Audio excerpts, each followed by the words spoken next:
Hello, everyone. This is Catherine Holyfield, and welcome to the Society of Thoracic Surgeons, the Intermacs Dashboard Training Webinar. So today we will there's been two, the dashboard. I don't know if many of y'all went to AQO. We presented it at AQO, and we have next Thursday, October 28th at 2 o'clock, we will actually be going over the dashboard. Today, we're going to spend our time going over the updated Kaplan Meier tool. You can ask any of your questions through the Q&A like you had in our previous webinars. So from the Intermacs Data Warehouse, we have Dr. Ryan Cantor. He's the Director of Reporting at the Intermacs DCC. We have Dr. Ramad Radrudru, who is Director of Programming, and Dr. James Kirkland, who's the Director of the Intermacs Data Warehouse at UAB. And so thank you all for joining today. We appreciate it, you taking time out to join this. So I've got that it's a dashboard training webinar. Today, we're actually going to focus on the updated Kaplan Meier tool. And also, I wanted to thank everyone on this call who attended AQO. It was a great success, and thank you so much. As far as any more STS updates, we will be launching the updated Intermacs adverse events October 29th. So actually, next week we have two webinars. On Wednesday, October 27th is when we'll have a first review of the updated adverse events. And then the next day, that Thursday, October 28th, we'll actually be reviewing the dashboard. We'll actually have dashboard training by Rama. So again, just so everyone knows, if you have any questions, you can enter it in the Q&A. And here is our contact information if you have any questions for Intermacs. And Ryan, if you're ready, you can go ahead and start. Great, thank you, Catherine. Sure. Let me share my screen. Okay, wonderful. Well, I'm really excited to have this chance to go a little bit more in depth on this new Kaplan Meier tool that we're poised to launch. I did a full 20-minute talk on this that was in the on-demand session, so it didn't get featured in the main body of AQO, but if you have a chance to take a look at that, I go through in a little bit more detail than I'm going to go today. But what I want to do today, first off, is walk you through why we made this tool very briefly, show you the kind of flexibility you have at your site for generating comparisons that you're most interested in making, and just show you a demo using fake real patient data, but fake hospital data with my DCC login credentials. So, the origin of this tool is really in response to the wide variety of requests we got out of our QA reporting. The QA reports are expansive, hundreds of pages, lots of outcomes, different patient cohorts. But for different scenarios, different sites are interested in looking at different things across different time periods. So we really looked at all the different kinds of questions we were getting and comparisons that we were getting feedback from, and made a tool that allowed all of those different outcome comparisons to be made. So when you log into your Intermacs website, the web-based entry and reporting tool, you can go up to the reports tab up here and you click that, and there'll be a screen to say, do you want the outcome analytics tool? And you'll have to click a button that agrees to all the terms of use. This tool is for internal quality assurance initiatives and to discuss things with your VAD team and explore your own data, but it is not for external promotion or research or circulating outside of your site. There's other mechanisms within STS for all of that. So once you select on the tool and agree to those use terms, you come to this page. And the first thing you get to do is select what kind of comparison you want to make. You can decide if you want to look at a single cohort at your site, compare two different groups of patient cohorts within your site, or compare a cohort at your site with the equivalent Intermacs aggregate cohort. You also have flexibility in what type of time to event analysis you want to do. The QA reports mostly focus on mortality, but there are a few exhibits that look at other adverse events like time to first infection, time to first device-related infection, time to first GI bleed, and time to first stroke. We also added time to transplant, since some of these patients are, bridge to transplant listed or candidacy. We thought that might be a useful comparison to be made. So right off the bat, you see I've selected compare a cohort at your site to the equivalent Intermacs site, and we're going to use mortality as the outcome. So I'm just going to call this whatever title I want to call it to make it unique, but overall comparison to Intermacs. Then there's a whole bunch of patient characteristics. And I'll go into the different filters in just a second. Just know that if you don't select anything, it's going to give all the patients. So if you don't make any selections, it's going to look at all of your patients and all of the Intermacs patients, regardless of that factor. So again, I selected compare your site to all Intermacs mortality. We're going to say all patients. And I click a button, and almost instantaneously, you get the time to event results here. And if you've looked at the QA report, the layout is a little bit different, but it's the same information and should seem familiar. You have the aggregate Intermacs cohort, 30,000 patients overall time. The hospital, here I'm at the DCC, so not a real hospital, but 756 patients at the hospital, and the time to mortality on a device here. Stretching out. You have at-risk numbers at the bottom, so you can see how the patients at risk declines over time. You also have a p-value testing if there's statistical significance. And so, this DCC data looks like it's pretty similar to the overall Intermacs aggregate.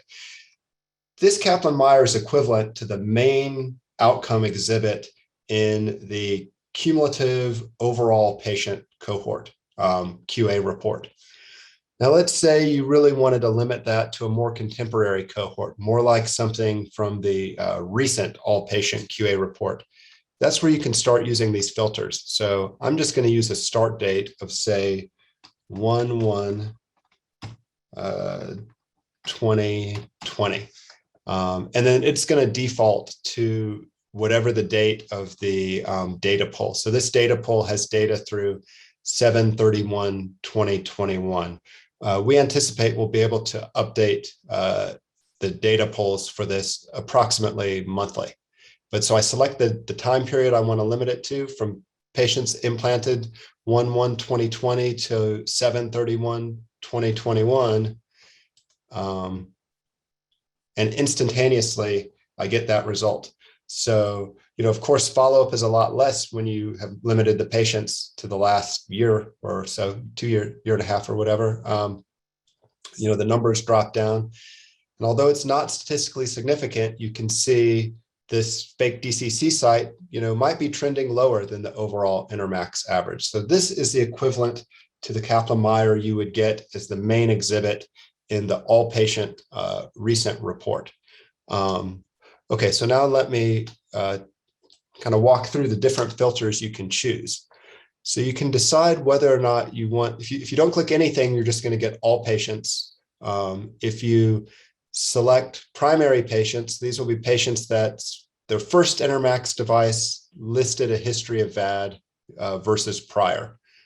You can select date ranges of when the patient received their first Intermacs implant.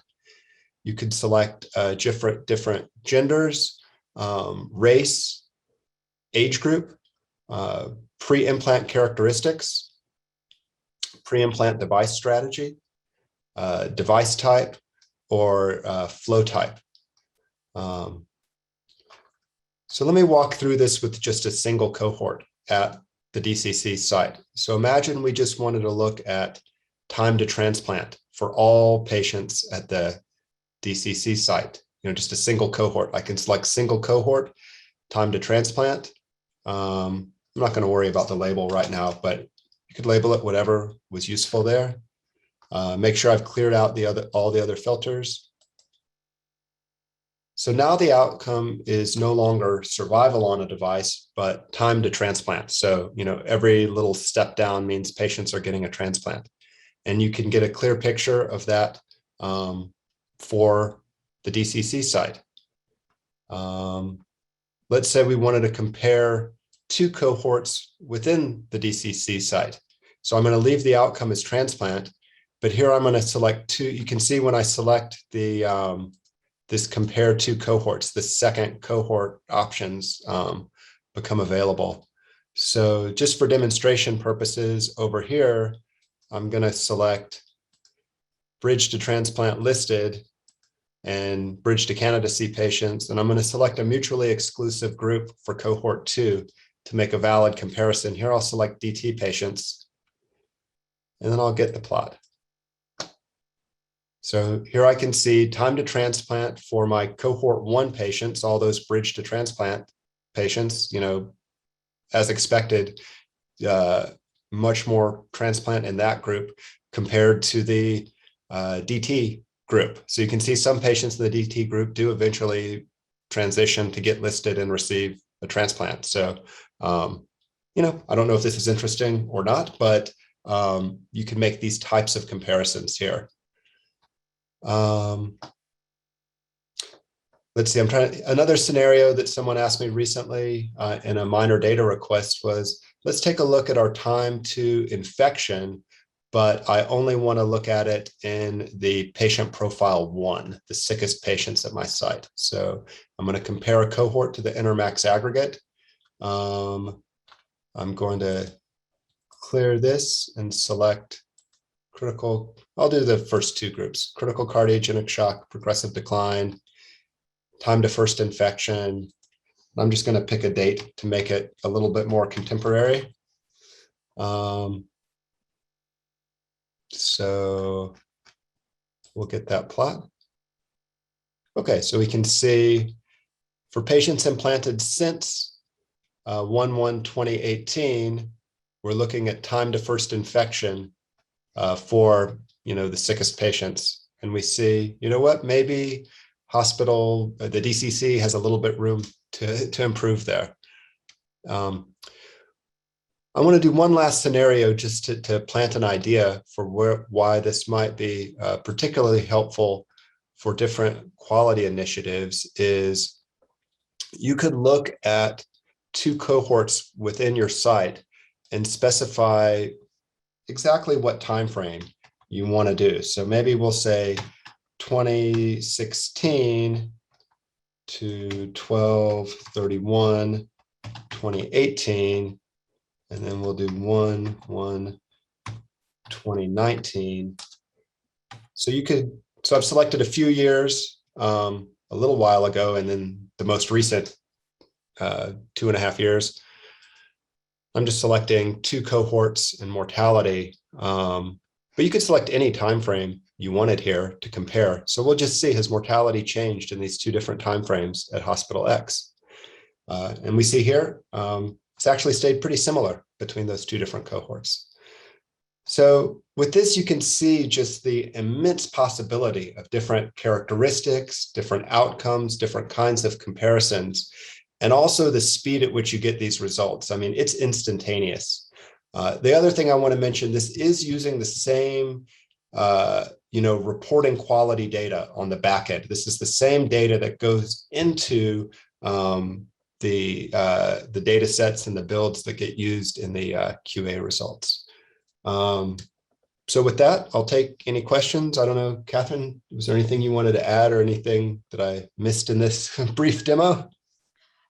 I don't believe so. I really appreciate you going over this. I know this is, it's very exciting to have this updated Kaplan Meier tool. I agree. I think sites will be able to utilize this.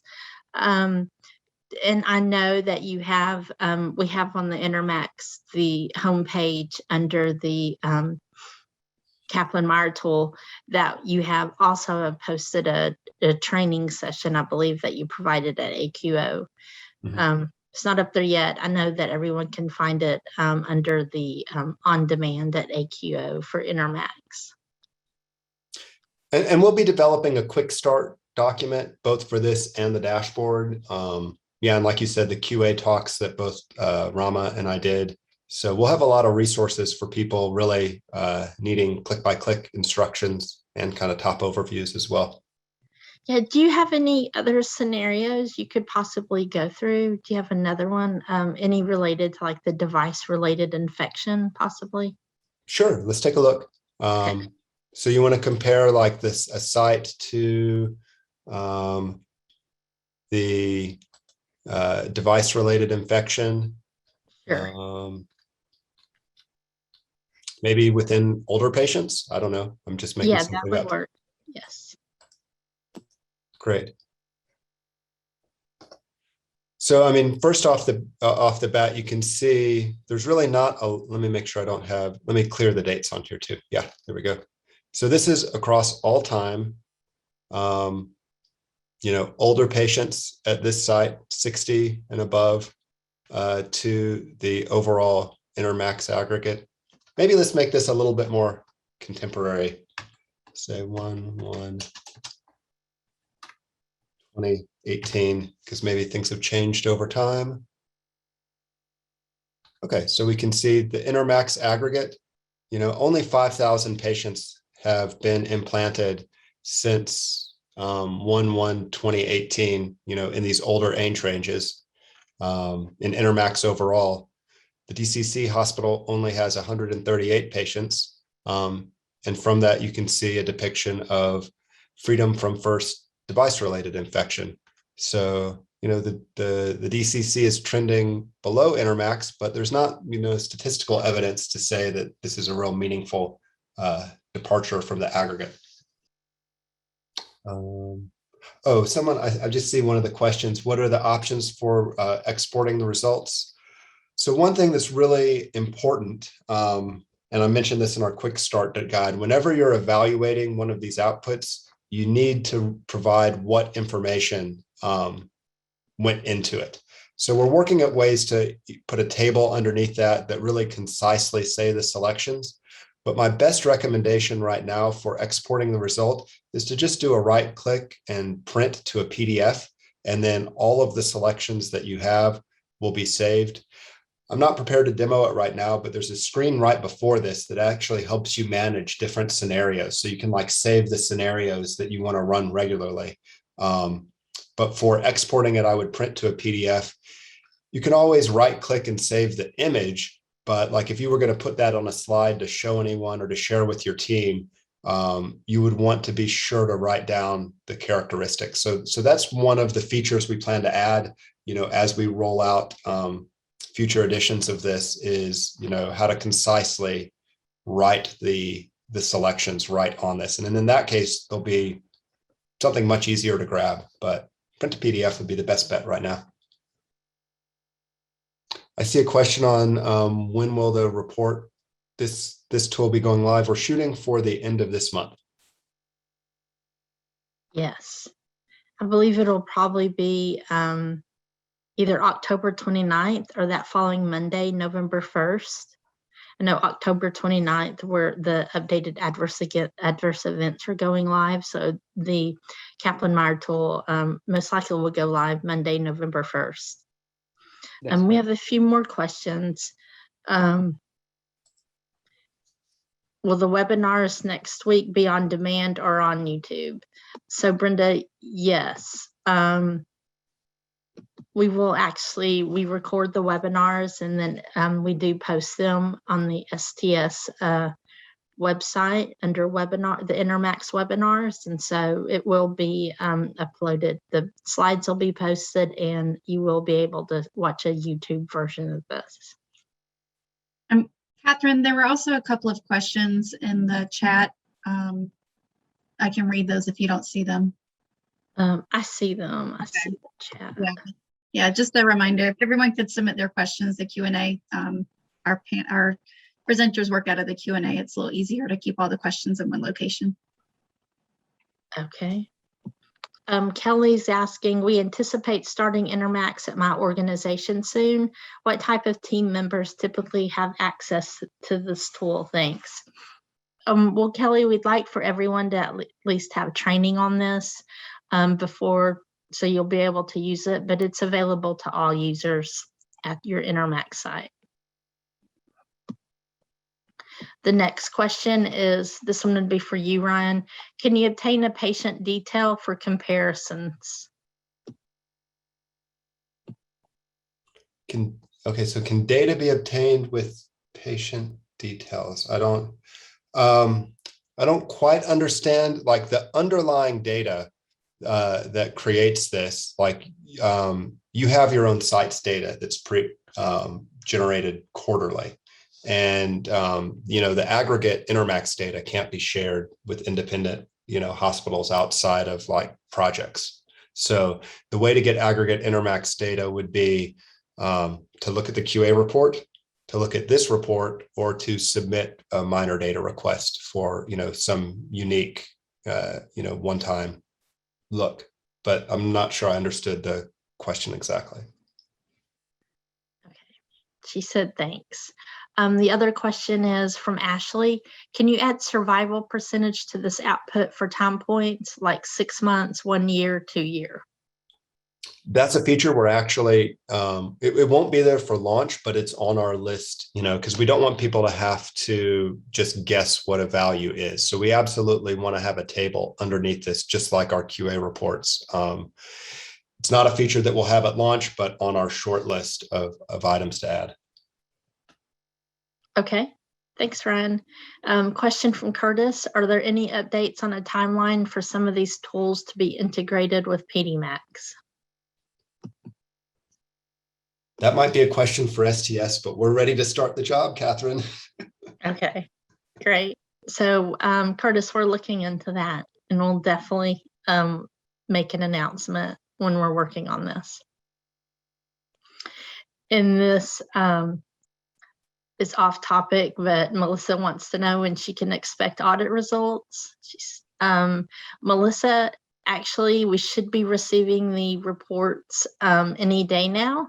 So STS will send you a formal report to your site, I would say in the next couple of weeks. Okay, it looks like that's it for questions. If anyone has any more. Ron, thank you so much for presenting the updated Kaplan Meier tool today. This was great. I think the sites will really be able to utilize this. Again, next week, if everyone could join us, Wednesday, October 27th will be one of many training sessions on the updated adverse events, which will go live Friday, October 29th. And also the next Thursday, October 28th, we'll be training on the dashboard tool. On the live dashboard. So I hope everyone is able to join next week. And thank you, Ryan and Rama, for joining us today. And thank you, Leanne, for helping. No worries. No Great worries. Yeah, thanks, everyone. Y'all have a great rest of your day. Thanks. Bye. Thanks.